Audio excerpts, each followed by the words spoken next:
ಮೈಸೂರಿನ ಪೂರ್ಣಚಂದ್ರ ಮೃತಪಟ್ಟಿದ್ದಾರೆ. ಮುಗಿಲು ಮುಟ್ಟಿದ ಕುಟುಂಬಸ್ಥರ ಕ್ರಂದನ. ಮೃತ ಪೂರ್ಣಚಂದ್ರ ತಾಯಿ ಕಾಂತಮಣಿ ಕಣ್ಣೀರು ಹಾಕ್ತಾ ಇದ್ದಾರೆ.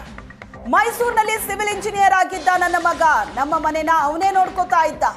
ಮೃತ ಪೂರ್ಣಚಂದ್ರ ತಾಯಿ ಕಾಂತಮಣಿ ಗೋಳಾಡಿದ್ದಾರೆ. ಬೆಳಿಗ್ಗೆ ಮದುವೆಗೆ ಹೆಣ್ಣು ನೋಡೋದಕ್ಕೆ ಹೋಗಿದ್ದ. ಹೆಣ್ಣು ನೋಡಿಕೊಂಡು ಸಂಭ್ರಮಾಚರಣೆಗೆ ಹೋಗಿದ್ದ. ಈಗ ಆ ಕ್ರಿಕೆಟ್ ನನ್ನ ಮಗನನ್ನ ಬಲಿ ತಗೊಂಡಿದೆ. 18 ವರ್ಷದ ನಂತರ ಕಪ್ ಗೆದ್ರು ಅಂತ ನಾನು ಖುಷಿಯಾಗಿದ್ದೆ. ಆದ್ರೆ ಅವ್ರು ಯಾರೋ ಗೆದ್ರು, ನನ್ನ ಮಗ ಹೋದ ಅಂತ ತಾಯಿ ಕಣ್ಣೀರು ಹಾಕಿದ್ದಾರೆ. ಮಗ ಇಂಜಿನಿಯರ್ ಕಣಪ್ಪ, ಸಿವಿಲ್ ಇಂಜಿನಿಯರ್ ಆಗಿ ಇದ್ದ. ನನಗೂ ಸಾಲಿತ್ತಿಲ್ಲ. ನಾನು ಅಪೆಂಡಿಸಲ್ಲಿ 1 ಗಂಟೆ ಒಳಗೆ ಜೀವ ಹೋಗೋದು ಬದಿಸಿದ್ದ ಕಣಪ್ಪ ನನ್ನ ಮಗ. ನಮಗೂ ಅಯ್ಯೋ 16 ವರ್ಷಕ್ಕೊಂದ್ಸತಿ ಗೆದ್ರಲ್ಲ ಅಂತ ಖುಷಿಯಾಗಿ ನಾನು ಮನೆಯಲ್ಲಿ ನನ್ನ ಮೊಮ್ಮಗಿಲ್ದ ಜಾಮೂನ್ ಮಾಡಿ ಎಲ್ಲ ನೀವು ಸಂತೋಷಕ್ಕೆ ಸಿಹಿ ಮಾಡು ಅಂತ ನನ್ನ ಗಂಡ ಹೇಳಿದ್ರು. ಅದಕ್ಕೆ ಸಿಹಿ ಮಾಡೇ ಮೈಸೂರು ಪಾಕ್ ತರ್ತೀನಿ ಇವತ್ತು 1 ಕಾಲು kg ತಿನ್ನನೆ ಕಲ್ಲಿ. ನಾ ಹೆಂಗೋ 16 ವರ್ಷದಿಂದ ಗೆದ್ದಿಲ್ಲ ಅಂತ ನನ್ನ ಗಂಡ ನನ್ನ ಕೆಲ ಅಂದ್ರು ಕಣಪ್ಪ. ಅದಕ್ಕೆ ಬ್ಯಾಡಿ ಕರ್ರಿ ಮೈಸೂರು ಪಾಕ ತಿನ್ನೋಕ್ಕಾಗಿಲ್ಲ, ಇಲ್ಲ ಜಾಮೂನ್ನೇ ಮಾಡ್ತೀನಿ ಬಿಡಿ ಅಂತ ಲೋ ಬೆಳಗಾದ ನಿದ್ಗೆಟ್ಟಿರತ್ತ ಹಂಗಂತ ಹೇಳೋದು. ಶ್ರಾವಣಕ್ಕೆ ನಾವು ಮದುವೆ ಮಾಡಬೇಕು, ನೀನು ಹೋಗಪ್ಪ, ನೀನು ಇವತ್ತೇ ಹೋಗ್ಬೇಕು ನನಗೆ ಅಂದಿದ್ದಕ್ಕೆ. ಒಂದೇ ಹೋದ 8:15 ಹೋದೋನು. 1 ಗಂಟೆ ಹೆಣ್ಣು ನೋಡ್ಕೊಬಿಟ್ಟು ಆಲೇ 9:15 ಮೈಸೂರಲ್ಲೇ ಇದ್ದೀನಿ ಅಂತ ಅಂದ. ಮೈಸೂರಲ್ಲಿ ಇದ್ದೀನಮ್ಮ, ಸಾಯಂಕಾಲ ಬಂದು ಹೇಳ್ತೀನಿ ಕಣಮ್ಮ, ಊರಿಗೆ ಬರ್ತೀನಿ ಅಂತ ಅಂದಿದ್ದ ಕಣಪ್ಪ. ಶ್ರಾವಣಕ್ಕೆ ನಾವು ಮದುವೆ ಮಾಡೋಕ್ಕೆ ಅಂತ ಹೆಣ್ಣು ನೋಡ್ಕೊಂಡು ಮಾಡಿದ ಕಣಪ್ಪ. ಇರೋ ನಮ್ಮ ಮಗ ಹಿಂಗೆ ಆಯ್ತಲ್ಲ ನಮ್ಮ ಪರಿಸ್ಥಿತಿ. ನಮ್ಮನ್ನ ಯಾರಪ್ಪ ನೋಡೋರು? ನಾವಿದ್ರೇನು ಸತ್ಸಿ ಏನು? ಒಬ್ಬನೇ ಮಗ, ಒಬ್ಬಳು ಮಗಳು. ಮಗನೇ ನೋಡ್ಕೊತಿದ್ದು ನಮಗೆ. ಮಗನೇ ಎಲ್ಲ ವ್ಯವಹಾರ ಇಲ್ಲವ. ಯಜಮಾನ್ರು ಟೀಚರ್ ಆದ್ರೂ ನಮ್ಮ ಯಜಮಾನ್ರು ಅವ್ರನ್ನೂ ಮಾಡ್ತಿದ್ದಿಲ್ಲ. ಎಲ್ಲ ಮಗನ ಕೆಲ ಕೊಟ್ಕೊಂಡಿದ್ದಾರೆ. ಎಲ್ಲ ಮಗನೇ ವ್ಯವಹಾರ ಮಾಡ್ತಿದ್ವಿ. ಎಲ್ಲಾನು ಬಿಗಿನ ಎಲ್ಲಾನು ಅವನೇ ಮಾಡ್ತಿದ್ದು. ಮಗನೇ ಬುದ್ಧಿವಂತ ನಮಗೆ. ನಮ್ಮ ಮನೇಲಿ ನನ್ನ ಗಂಡ ಅಯ್ಯೋ ಮಗ ಇಂಥ ಮಗ ಹುಟ್ಟಿದ್ನ ಅವ್ನ ಹೊಟ್ಟೆ ಅವ್ರಿಗೂ ಹುಷಾರಿಲ್ಲ ಕಣಪ್ಪ. 2 ತಿಂಗಳಿಂದ ನಿದ್ದೆ ಮಾಡ್ತಾ ಇಲ್ಲ ನನ್ನ ಗಂಡ.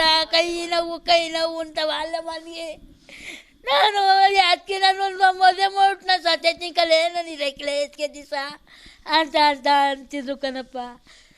ಮತ್ತೆ ಅದಕ್ಕೆ ಅರ್ಜೆಂಟಾಗಿ ನನಗೆ ಆಗೋಕ್ಕಿಲ್ಲ. ನನ್ನ ಮಗನ ಮದುವೆ ಮಾಡಿಬಿಟ್ಟು ನಾನು ಸತ್ಯತಿಂಕಲೇ ನಾನು ಇರೋಕ್ಕಿಲ್ಲ, ನನಗೆ ಆಯ್ತಲ್ಲ ಅಂತ. ಪೂರ್ಣಚಂದ್ರ ಅವ್ರಿಗೆ ಕ್ರಿಕೆಟ್ ಅಂದರೆ ಹುಚ್ಚು. RCB ಅಂದರೆ ಎಲ್ಲಿಲ್ಲದ ಅಭಿಮಾನ. RCB ಕಪ್ ಗೆದ್ದಿತ್ತು. ಆ ಸಂಭ್ರಮಾಚರಣೆಯಲ್ಲಿ ಭಾಗಿಯಾಗೋದಕ್ಕೆ ಬೆಂಗಳೂರು ತೆರಳಿದ್ರು. ದುರಂತದಲ್ಲಿ ಕಾಲ್ತುಳಿತಕ್ಕೆ ಒಳಗಾಗಿ ಇವತ್ತು ಪ್ರಾಣವನ್ನು ಬಿಟ್ಟಿದ್ದಾರೆ. ಅವರ ಕುಟುಂಬದಲ್ಲಿ ಆಕ್ರಂದನ ಮುಗಿಲು ಬಿಟ್ಟಿದೆ.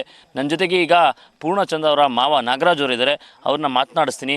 ಸರ್, ಯಾವ ರೀತಿ ಇದೆ ಸರ್ ಇವತ್ತು ಪೂರ್ಣಚಂದ್ರ ಅವ್ರನ್ನ ಕಳ್ಕೊಂಡು ನಿಮ್ಮ ಮನೆ ಪರಿಸ್ಥಿತಿ? ಸರ್, ನಮ್ಮ ಪೂರ್ಣಚಂದ್ರ ಕಳ್ಕೊಂಡಿರೋ ಪರಿಸ್ಥಿತಿ ಹೇಗಿದೆ ಅಂದರೆ, ನಾನು ಅವನಿಂದಲೇ ಸತ್ತೋಗೋಣ ಅನ್ನೋ ಆಕ್ರಂದನ ನನ್ನಲ್ಲೇ ಹುಡ್ತಾ ಇದೆ. ನಾನು ಊರಿಂದ 4 ವಿಷಯ ಗೊತ್ತಾದಾಗ ಬಂದಾಗ ಮನೆ ಹತ್ರಲ್ಲೇ ನಾನು ಜಾರಿ ಬಿದ್ದುಬಿಟ್ಟೆ. ಆಗೆಲ್ಲ ಊರರೆಲ್ಲ ಬೈದು, ಯಾಕೆ ಆಗೋದಾಗ್ಬಿಟ್ಟಿದೆ, ನೀವು ಯಾಕೆ ಇದು ಮಾಡ್ಕೊಂಡಿರಿ ಅಂದ್ಬಿಟ್ಟು ನಮ್ಮೂರಿನಲ್ಲೇ ಯಾರೋ ನಮ್ಮ ಮೊಮ್ಮಗ ಕಾರ್ ತೊಗೊಂಡು ಬಂದು ಈಗ ಬಂದಿಲ್ಲಿ ಬಿಟ್ಬಿಟ್ಟೋದೆ ಸರ್. ಅವರು ಈ ಮಗನೇ ನಂಬ್ಕೊಂಡು ಜೀವನ ಮಾಡ್ತಿದ್ರು ಸರ್. ಅವನು ಹೇಳ್ಕೊಳ್ಳೋದು ಅಂತಾರೆ, ಅವ್ನು ನಾವು ಹೇಳೋಕ್ಕೆ ತಿರ್ದು ಆ ರೀತಿ ಒಳ್ಳೆ ಹುಡುಗ ಸರ್ ಅವನು. ಈ ಕ್ರಿಕೆಟಲ್ಲಂತೂ 100% 100% ಹುಚ್ಚು ಸರ್ ಇವನಿಗೆ.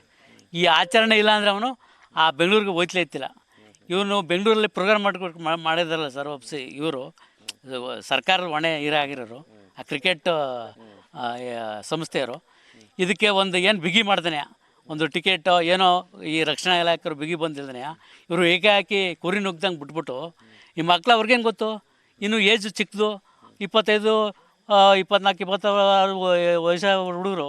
ಇವಾಗ ಅವೇನು ನೋಡೋಕ್ಕಿಲ್ಲ. ಅವ್ರು ಏಕಾಏಕಿ ಅವ್ರಿಗೇನು ಕ್ರಿಕೆಟ್ ಹುಚ್ಚು. ಈಗ ಅವ್ರ ಫ್ಯಾಮಿಲಿ ಬಗ್ಗೆ ಅವ್ರಿಗೇನು ಎಂತು ಅಂತ ಗೊತ್ತಿರೋಕ್ಕಿಲ್ಲ. ಇವೆಲ್ಲ ಹೊಣೆಗಾರಿಕೆ ಆಗ್ಬೇಕಾರೆ ಕ್ರಿಕೆಟೇ ಕಾರಣ ಸರ್. ಯಾರು ಹೊಣೆ ಅಂತೀರಿ ಸರ್ ಈ ದುರಂತಕ್ಕೆ? ಈ ದುರಂತಕ್ಕೆ ಯಾರು ಸಾವು ಹೊಣೆ? ರಾಜ್ಯದ ಮುಖ್ಯಮಂತ್ರಿನೇ ಹೊಣೆ. ಅವರು ನೇರವಾಗಿ ಈ ಸ್ಥಾನಕ್ಕೆ ರಾಜೀನಾಮೆ ಕೊಡಲಿ. ಅವರಿಂದ ಸುಮಾರು ಕುಟುಂಬಗಳು 10-15 ಕುಟುಂಬಗಳು ನಾಶವಾಗ್ತವೆ. ಆಮೇಲೆ ಅವ್ರ ಫ್ಯಾಮಿಲಿ ಫುಲ್ಲೆಲ್ಲ ಸಾವಕ್ಕೆ ಇನ್ನೂ ಜಾಸ್ತಿ ಆಯ್ತದೆ. ಈಗ ಇವರು ನಮ್ಮ ಬಾಮೆ ನಮಗೆ ಸತ್ತವನ. ಈಗ ಅವ್ರ ತಂದೆ ತಾಯಿ ತಿರೋಯ್ತಾರೆ. ಯಾರು ಹೊಣೆಗಾರರು? ಯಾವ ರೀತಿ ಆಧಾರ ಆಗಿದ್ರು ಪೂರ್ಣಚಂದ್ರ ಅಂತ ಯಾವ ರೀತಿ ಆಧಾರ ಆಗಿದ್ರು ಅಂತಂದ್ರೆ ಸರ್, ಅವ್ರ ಮನೆಗೆ ಆಧಾರ ಸ್ತಂಭವಾಗಿದ್ದರೆ ಅವರು ಎಲ್ಲ ಪ್ರತಿಯೊಂದು ಜೀವನ ಮಾರ್ಗಕ್ಕೆಲ್ಲ ದಾರಿ ಮಾರ್ಗ ತೋರ್ಕೊಡ್ತಿದ್ರೆ ಅವರು ಎಲ್ಲ ಕೆಲಸನ ಮಾಡೋಣ ಸರ್. ಎಲ್ಲ ಅವ್ರದ್ದೇ ಸರ್. ಇಡೀ ಊರನ್ನ ಬೇಕಾದ್ರೆ ನೀವು ಬಂದು ಸರ್ಚ್ ಮಾಡಿ ಕೇಳಿ, ಅವನಂತ ಹುಡುಗ ಇಡೀ ನಮ್ಮ ತಾಲೂಕಲ್ಲಿ ಸರ್, ಅಂಥ ಹುಡುಗ ಸರ್. ಎಂಥ ನಡವಳಿಕೆ ಸರ್ ಅವ್ರದ್ದು, ಎಷ್ಟು ನಷ್ಟ ಇವತ್ತು ಆ ಕುಟುಂಬಕ್ಕೆ ಇವತ್ತು. ಅವ್ನು ನೀವು ಎಷ್ಟೇ ಕೋಟಿ ರೂಪಾಯಿ ಕೊಟ್ಟರು ಅದಕ್ಕೆ ಸಾಟಿ ಇಲ್ಲ. ನೀವು 10 ಕೋಟಿ ಕೊಟ್ಟರು ಸಾಟಿ ಇಲ್ಲ ಸರ್. ಅವನು 10 ಅಲ್ಲ 50 ಕೋಟಿ ಕೊಟ್ಟರು ಸಾಟಿ ಇಲ್ಲ. ಅಂಥ ಹುಡುಗ, ಚಿಂದಂಥ ಹುಡುಗ ಸರ್. ಕ್ರಿಕೆಟ್ ಅಂದ್ರೆ ಎಷ್ಟು, RCB ಅಂದ್ರೆ ಭಾರಿ ಹುಚ್ಚು ಸರ್ ಅವನು. ಈ RCB ಹೊಣೆ ಈ ಸಾವಾಗಬೇಕಾದ್ರೆ ಕಾರಣ. ನಾನಂತೂ 1 ಸಲ ಹೇಳ್ತೀನಿ, 10 ಸಲ ಹೇಳ್ತೀನಿ, 100 ಸಲ ಹೇಳ್ತೀನಿ. ಆದ್ರಿಂದ ಈ ದುರಂತಕ್ಕೆ ಕಾರಣ RCBನೇ ಕಾರಣ ಅಂತ ನಾನು ಬೇಕಾದ್ರೆ ಇನ್ನೂ 10 ಸಲ 50 ಸಲ ಹೇಳ್ತೀನಿ ಸರ್. ಇಷ್ಟು ಮೃತ ಪೂರ್ಣಚಂದ್ರ ಅವರ ಮಾವ ನಾಗರಾಜ್ ಅವರ ಮಾತು. ಪೂರ್ಣಚಂದ್ರ ಅವರ ಸಾವಿನಿಂದ ಆ ಕುಟುಂಬಕ್ಕೆ ತುಂಬಲಾರದ ನಷ್ಟ. ಈ ದುರಂತಕ್ಕೆ, ಈ ಸಾವಿಗೆ ಸರ್ಕಾರವೇ ನೇರ ಹೊಣೆ ಅನ್ನುವಂಥ ಆರೋಪವನ್ನು ಮಾಡ್ತಾ ಇದ್ದಾರೆ. ಕ್ಯಾಮ್ರಾ ಪರ್ಸನ್ ಮಹೇಶ್ ಜೊತೆ ನಂದನ್ ರಾಮಕೃಷ್ಣ, SNH ಸೋನೇಶ್ ಮಂಡ್ಯ.